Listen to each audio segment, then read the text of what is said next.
like with your name on it. Okay, thank you very much. Thank you.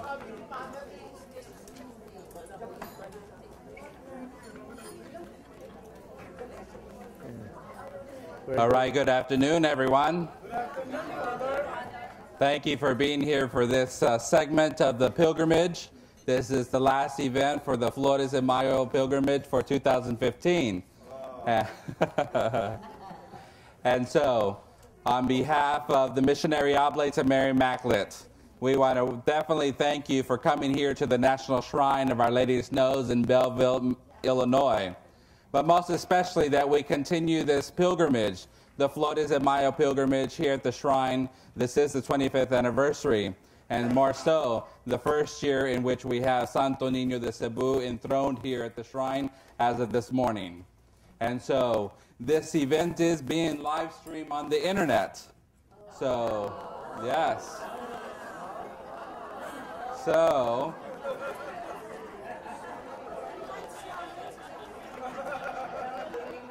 we want to welcome everybody who does know about this program and who is joining us for the internet.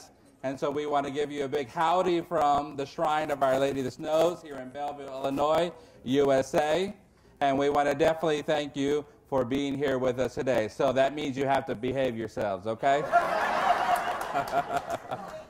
But we're missionary oblates, so we don't know how to do that very well at times. But as you know, we have together our special friend, our guest of honor here, His Eminence Cardinal Orlando Quevedo, OMI, Archbishop of Cotabato, Mindanao, Philippines. And so he is here. Thank you. Thank you very much. Thank you very much. I'm happy to be here. It's a pleasure to see all of you happy. And so we have definitely been hearing a lot of stories from His Eminence. He arrived here late Wednesday night, and then on Thursday gave him time to rest from his jet lag. But then we started to hear the stories. We were very privileged to hear the stories beginning on Friday, and then, of course, from yesterday and now today. And so we've had a great afternoon luncheon with His Eminence here speaking with us. But more so, we want to definitely hear some more stories, more of a perspective of what's happening in the Philippines, especially today. Now, Cardinal, in January, we had Pope Francis visit you in the Philippines. What was that like? Phenomenon. It was a phenomenon. I didn't have much chance to really meet him and talk with him.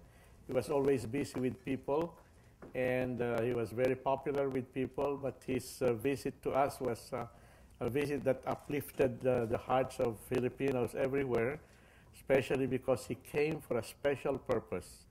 And that purpose was to be with the victims of the Yolanda typhoon. And that's the most iconic picture I have was on television. I was not there at that time, but the iconic picture I have of him is when he was listening to the people's sufferings in Yolanda with the typhoon going on and his hair being blown by the wind and his raincoat. And he was listening, and you could see the agony deep in his heart through the eyes that he had on the people. For me, that was really the highest peak of his visit. And so we know that, I know many of you watched the papal masses that went on in the Philippines at that time. Many of you who watched it in the middle of the night here, and to watch the papal visit to the Philippines. And so storms, but more so, I think this was a time when the Philippines has set the record for the most people at a papal mass. Is that true? Yes, they said there were about between 5 million to 6 million people at the Luneta, the final meeting, the final mass at the Luneta. And one of the more memorable things that happened in the Luneta is that I was heard nationwide and even in Europe. Why? Because people were texting me, sending me messages from Europe and from other parts of the Philippines, from different parts of the Philippines, saying they could hear my coughing.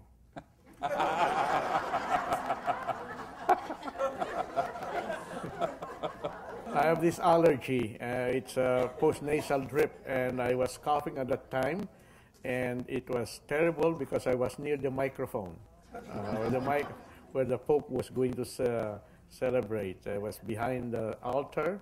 You could not see me. One cardinal from Mumbai, India, and one future cardinal from Myanmar. He had been elected cardinal, but he had not been created cardinal yet in the consistory. There were three of us there seated, and I was the one coughing, and I could not. Well, it was nationwide, worldwide. But he had a beautiful message there at the end. It was his concluding mass. And you could see the Holy Father not only happy because of the people's faith, that was a faith that went through adversity, but you could see him, he shared himself to the people. And I think he was truly a shepherd in those days when he was with us. We always wanted to see the Holy Father in person. We have seen the Holy Father, Pope, the Saint, Pope John Paul II, and Paul VI, where he was in Manila also in the 1970s. But two times, at least, Pope John Paul II and Pope Francis. As I say, indescribable. Very hard to describe my own feelings when he came to. I met him several times in person at the time, but the time that I met him, Father Anton told me that he saw me on television. The Holy Father approached me, and we embraced there in the stage of University of Santo Tomas, and and people had asked me, what were you talking with him about? I can tell you what we talked about. Very serious matter. He embraced me, and I said to him, Holy Father, there's lipstick on your white.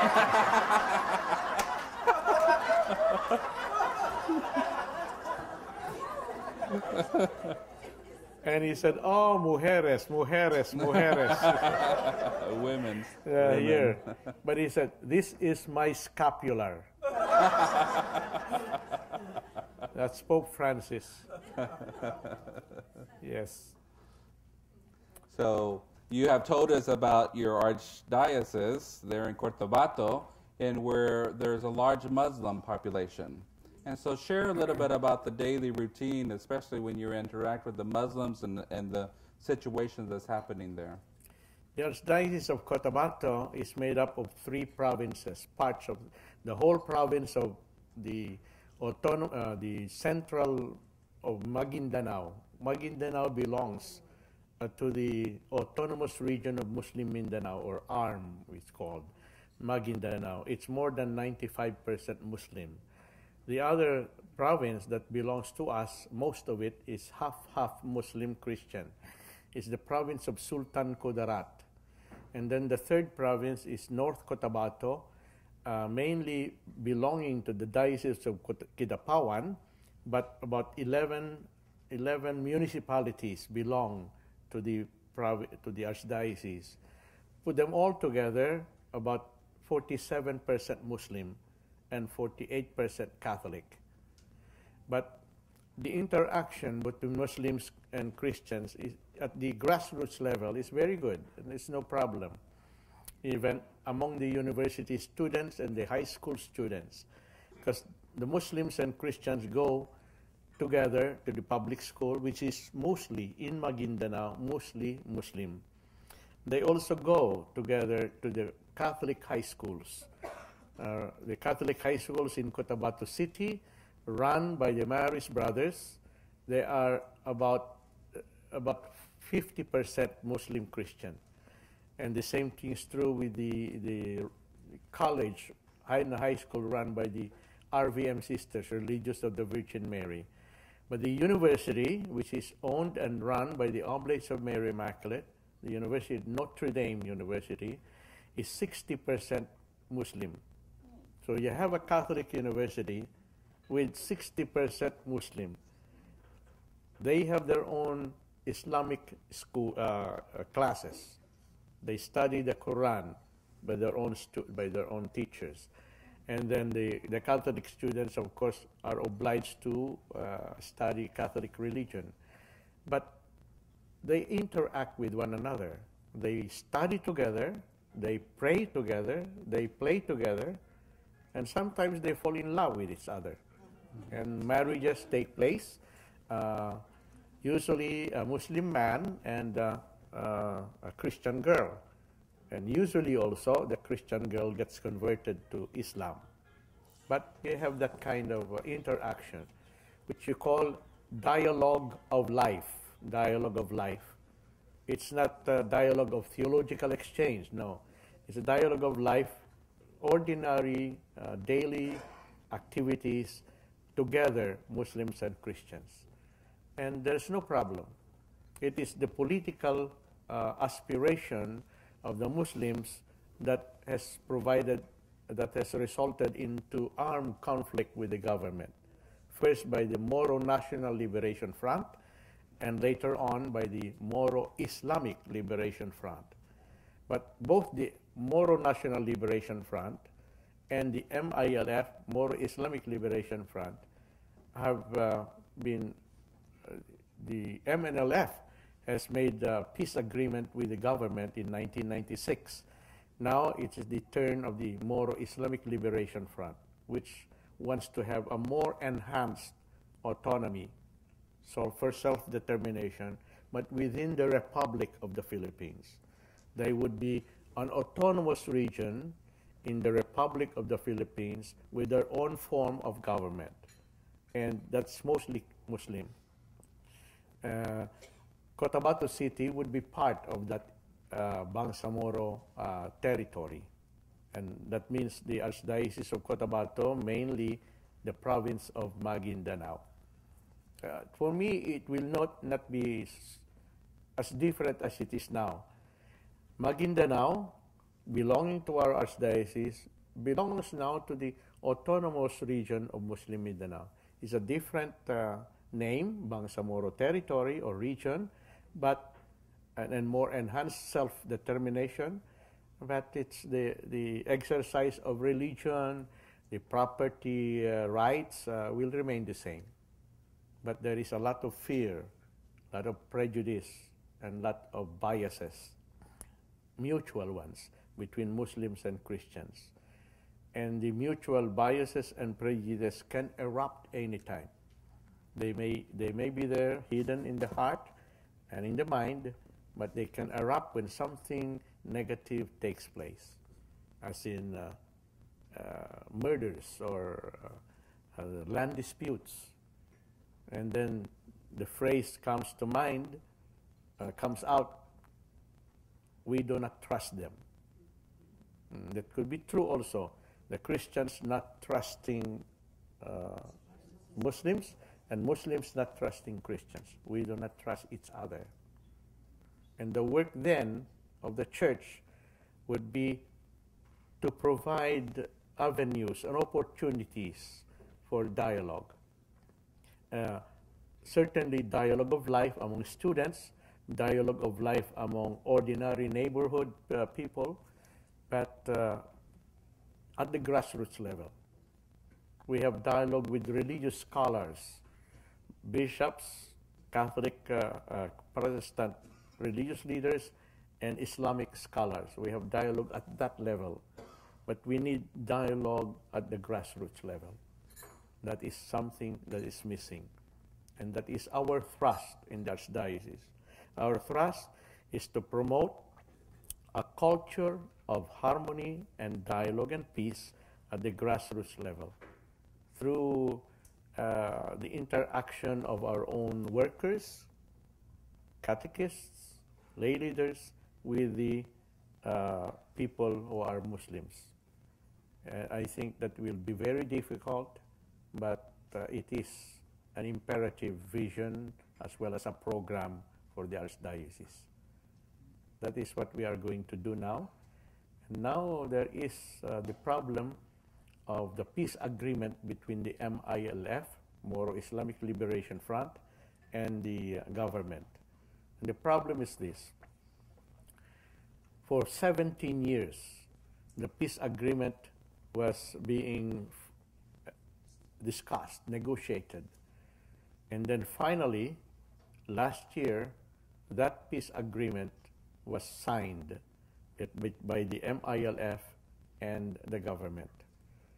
I was very happy that I was asked to join the signing, to see the signing of that agreement, and at Malacanang Palace.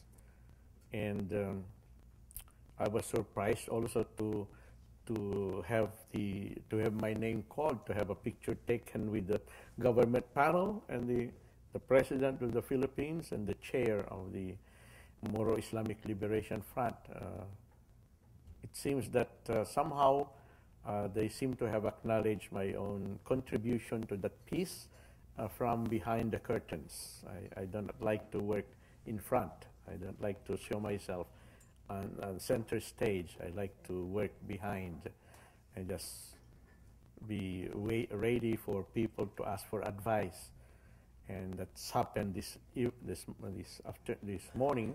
When I woke up, I had a message from the chair of the peace panel of the Moro Islamic Liberation Front asking me for my opinion about what should be done next, because there seems to be a problem with the Senate with regard to the peace agreement. And I made suggestions about that. That's the way I work, whether it's the peace panel of the government or the peace panel of the MILF. But I don't want to say, this is what I am doing in public. It's sort of behind the curtain. And it is difficult. The work of waging peace, making peace is very difficult when you have all these biases and prejudices, even among leaders of the church, So sometimes you feel like you are a voice in the wilderness shouting, peace, peace, peace. It's a lonely kind of work sometimes. Right. You shared a story with us, the Oblates, on Friday about leaving the city to go be with the people up in the mountains. Yes. So what did you learn, and what still do you learn from those people? It has always been my practice as a bishop since 1980, when I was made a bishop at 41 years old. I wanted to be really a missionary. The only experience I had of being missionary was when I was assigned for 2 years as a parish priest in the parish of Holo, Sulu, among the Muslims, and it wasn't enough for me. My first love was that. I fell in love with the people of Sulu, both Christians and Muslims. And when I became bishop, after that experience, I really wanted to be a missionary by going out of our palacio, the bishop's palacio, and go not to the poblacion, but to the barrios. So I made a practice that whenever I have a pastoral visit, official, canonical pastoral visit of a parish, I would spend 3 days in that parish, 3 days of which one night would be spent in one of the farthest barrio. The second night would be spent in a barrio that is nearer the poblacion, but the third village would be what is nearest to the poblacion. But I enjoyed most sleeping and talking with people, the farmers or indigenous peoples in the mountain areas, in the farthest barrio possible. And I would be sleeping at the farmer's house or the house of Bilan or Manobo, whatever is there. And I eat their food, sleep, and one room where the room is both, is all everything, the kitchen, the dining, the sala, the sleeping quarters, and you lie on the floor with the whole family there, you know. But it is very challenging because we are from not a rich family. We are maybe low middle-income family, the Quevedo family, a family of teachers. And we never starved, we never lacked for food, but here you can see people lack food. At one time, we had bulad, dried fish for dinner, dried fish and rice for dinner, and we brought that with us. Then I saw one of the family was Bilaan family, it's indigenous people's family. I saw them eating, and I saw them eating only rice and salt and rice. And I said to the parish priest who was with us, said they have no food. And as soon as I said that, I wanted to take it back, because the answer might have come back like, "What is that to you and to me? My hour has not yet come." Like the Cana of Galilee, Cana wedding feast, when the Blessed Mother said, "They have no more wine." And the Lord said, "What is that to me? And to my hour has not yet come." But nonetheless, he answered the prayer of the Blessed Mother, said, "The Blessed Mother, follow what my son will say to you." So I thought that the parish priest would say, "What is it to me?" But he said, we have more bulad, we have more dried fish. So they took some dried fish, they cooked it quickly, fried it, and they had dried fish. For 3 days while we were there, we had rice and dried fish, morning, noon, and night. But that's not the most challenging thing. The most challenging thing is where the outhouse is. I won't describe it because this is live streaming. This is live streaming. Yeah. So when you go back after a week, perhaps in the barrios, you go back, you unconsciously have imbibed some of the values of the people, their ways of sitting down, and the priest would see me sitting down the way farmers would sit down, with the 1 foot up on the chair, and maybe trying to clean your toes. And the priest will say, "Ah, you have been there in the barrios, you have been in the mountains." Yeah. "Oh, yes. How do you know?" "The way you sit." Yeah, that's living in the world of poor people. And our people in our archdiocese, Muslims and Christians together, about 48% of them would be below the poverty line. They would be considered poor. And statistically, below the poverty line means that a family of 5, 3 children and parents, would have a difficult time providing enough food, enough medicine, enough shelter, and ability to send their children to school. And that would be difficult. That would mean that each person, to be above the poverty line, must earn at least 7,000 pesos a month. How much is that in dollars? Divided by 45 pesos. 7,000 pesos a month, divided by 45. If you do not earn that, there you are poor. And most of our, as I said, maybe 48% of our people in the Archdiocese of Cotabato is poor. Where the Muslims are, those are the most depressed areas of the Philippines. In the middle of that. And you have found yourself being up in the mountains and then leaving them to go to the meetings in Rome. Yes. Oh, what irony. It is like this. One time, I was up in the mountains with Bilaans. I went down from the mountains, packed up my things, and then went to Manila, and then went to Rome for a meeting.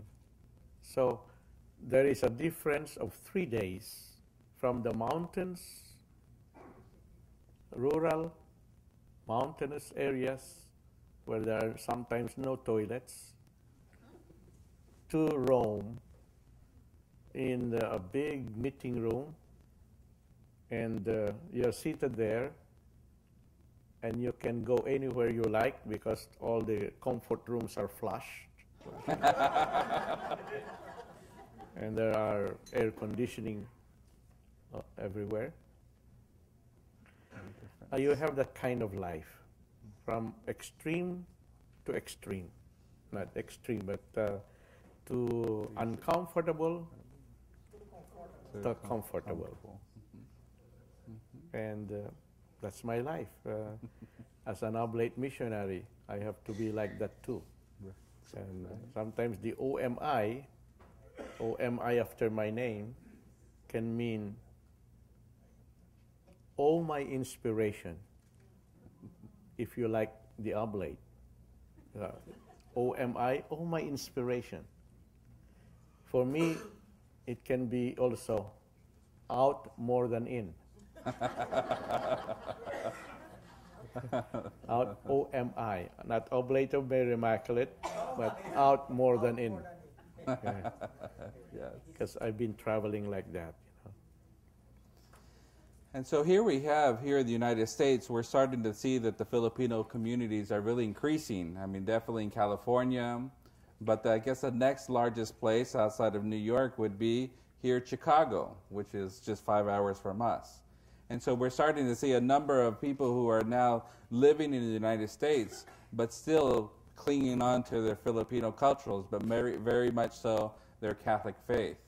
What advice do you have them for as they live here, as they have families, as the next generation grows, but then they start to adapt the American way? What would you say to them? It is a great temptation just to go and float like a limb, a branch of a tree on a river. Just float, drift. I believe that's very important for you to realize that your Filipino culture has riches that can contribute to American culture, and that one has to discern what is good about American culture and take in what is good and adapt it to your Filipino culture, and at the same time discern what is good in your own culture as Filipinos and contribute that to the American culture. There is a big difference because American culture is highly secular. By that, the Holy Father, the popes mean the following: the secularization in the world has taken place since the 18th century, where religion and faith really don't matter much anymore, so that decisions are made in government not by virtue of religious values but by secular values, so that faith does not impact anymore policy making in governments. And that is true, I think, also in the American government. So you have moral and religious values that no longer impacts American policy making in government. Our values regarding marriages, our values about love, our values about death even. So marriage, death, life, the sacredness of life, we are losing that in the secular cultures, like in America. And that is seeping also into Filipino and the Philippine society at the present time. So you have this faith of yours, deep, simple, perhaps uninformed, but it's deep. Devotions, practices. I think those are riches in the Filipino culture that you can contribute. And I can see that being done in many parishes in the United States where there are many Filipinos.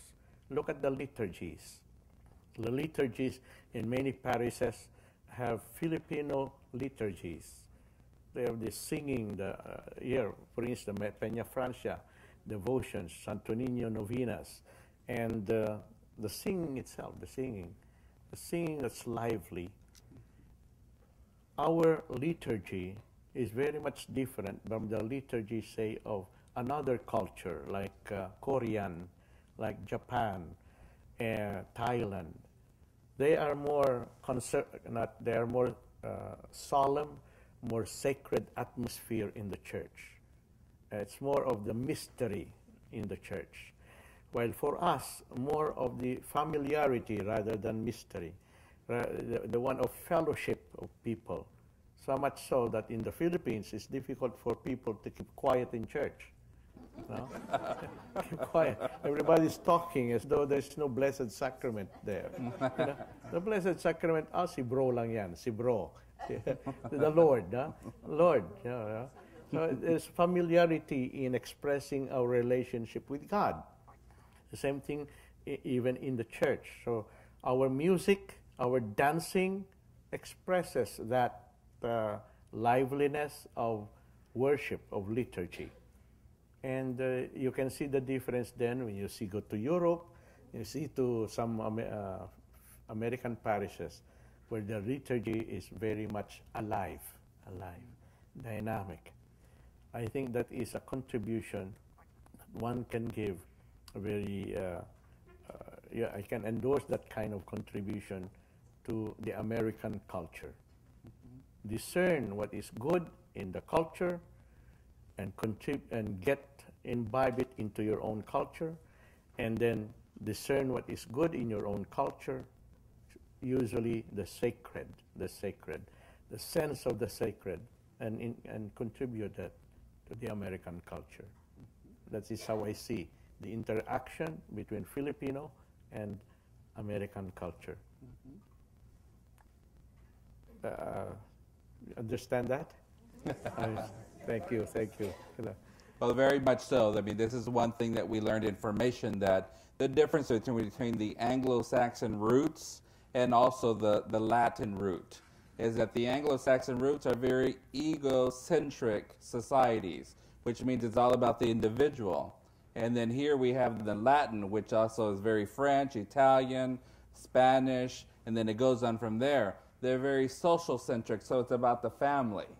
And so here in America, we are seeing that at the front lines because it is a difference. You see the solemn masses because they come from a very individual perspective, mystery.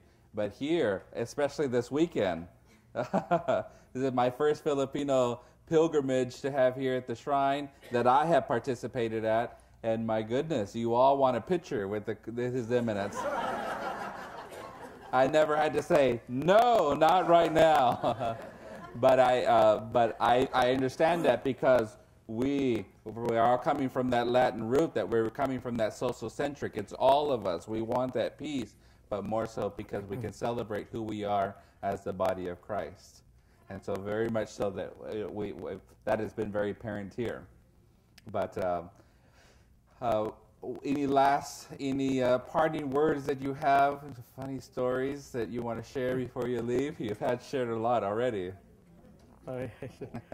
Well, my last parting words would be of two kinds. First, very serious kind. I have enjoyed my visit to Belleville, to the Our Lady of the Shrine of Our Lady of Snows. I've been here before as a student at St. Louis University for 1 year. And by the way, I did not finish the course. It's usually with me like that. I don't finish the course. I thought that when you study, I wasn't too much for the degree. I was for the knowledge that was there. And if I felt that the knowledge is there now. I don't need to do the examination. But I went on a retreat, a 30-day retreat in Spain, so therefore I did not finish the course. Instead of finishing the course and get a degree or certificate, I went to this more important part of the year, which was a 30-day quiet retreat in Manresa, Spain. But from that experience, I feel that a lot of changes have been made here at the Our Lady of Snows. Expansion, more services are done. And I think it's a place where you, as Filipinos, can come either to do two things. Usually it's always two things for the Filipino. To gather, fellowship, friendship, like a picnic. And the second one, of course, to visit the Santo Niño and the Lady of Peña Francia, but the statues of which are enshrined now in the chapel that dedicated to Santo Niño. But usually it's always like that. Church is like that, the church. You go there, meet people, talk with one another, even during the Mass itself. And at least say, take care of our family, Lord. You know? And even when you come to communion, it's the same. It's as though you know you're going to communion, you know you're going to receive the Lord, but you feel the need of talking to your neighbor. That's Filipino. I don't approve of it, but that's Filipino. And the case of peace is supposed to, according to the rite, piece of peace, you say, peace be to you. And that's it. For us, kumusta? Peace be to you. Mabuhay. Viva. Happy birthday. Congratulations. You know, it takes a long time. So that is part of our culture. Now, in America, you have a lot to contribute.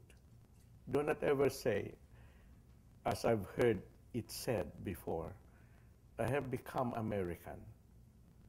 My ways are American. And therefore, I do not have to follow the traditions and customs, the values that Filipinos cherished and treasured. No, I'm now American. When you begin saying that, it would be the greatest tragedy, I think. You have lost part of your identity, you know, and you will never be totally American. They look at you.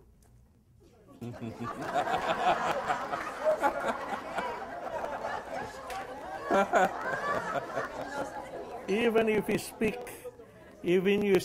the American language as Americans do, you still retain what they call the perfect human race.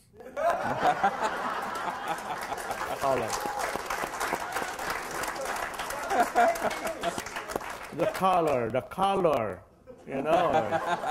You remember the alamat, the legends of how people are made by God?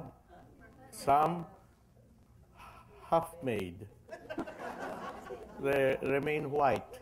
They're not really cooked very well. And so on and so forth. I don't really. So be proud of your heritage, and pass it on to your children and grandchildren. Yes. Even they speak the language perfectly in the way Americans do. Let them appreciate their heritage. I think that is the message that I would like to say. When my niece was a little kid, she was studying in elementary school in Banga, South Cotabato, with my grandmother. Her mother and the rest of the family were in Manila. And when I went there to talk, I had just come from the States, 4 years in the United States, and I talked with her in English to find out how good she was in English. And, and she said to me, Uncle, slang man yan, slang. I said, no, it's not slang. I'm not using slang. Yeah, the way you talk is slang. Well, no, you learn it after 4 years. How can you do it? But while talking English, the American way, never forget, you are Filipino. That's my message to you.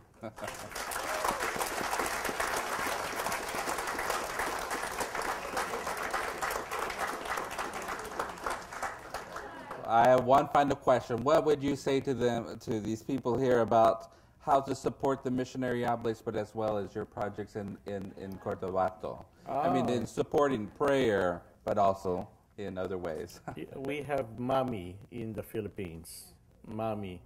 They support the missions, the work of the oblates in the missions. You have here also in the United States. They help us in the missions. When I write a project proposal for support of our seminary, a seminary in the Archdiocese of Cotabato for the diocesan priests consists of students from poor families, from poor farming families. They really cannot afford the board and lodging that is necessary. They give rice, sacks of rice. They sometimes contribute vegetables and chickens and things like that. But the amount that they need to provide for their son studying in the seminary is not really enough.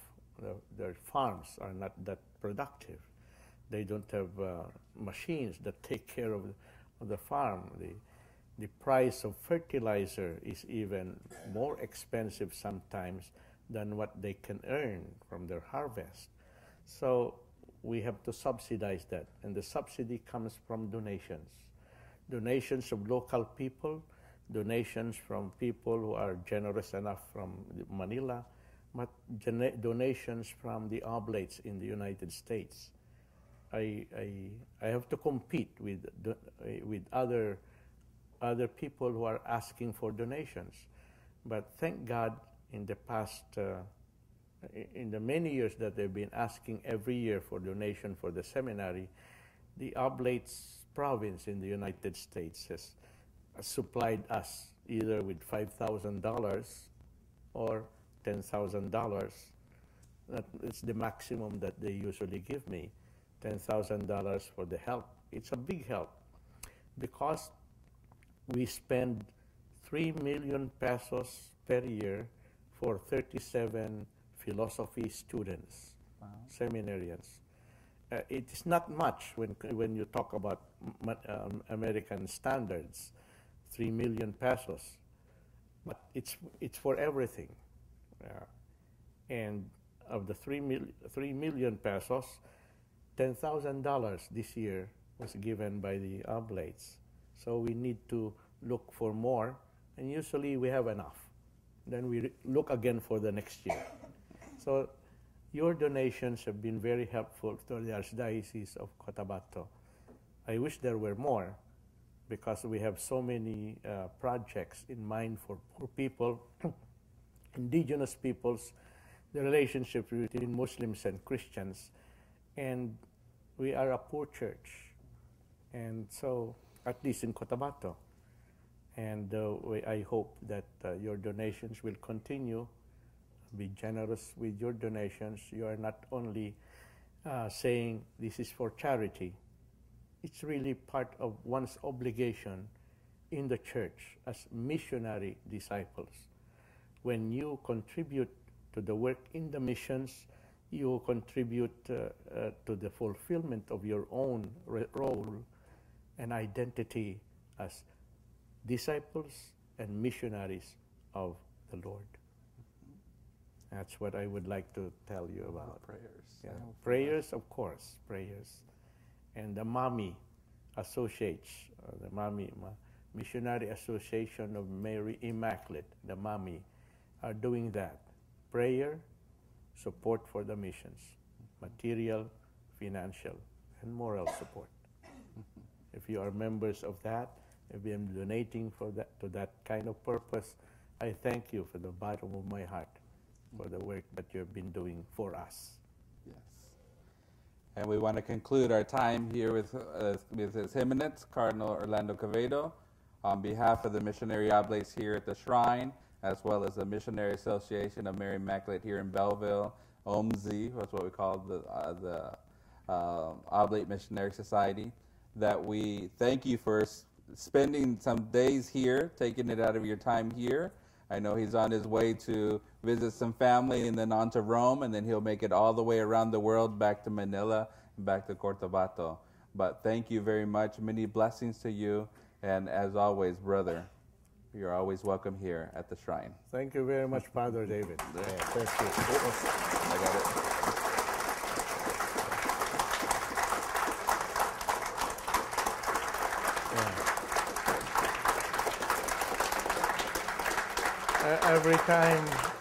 Every time I stand beside someone like Father David, I am in touch with my own identity.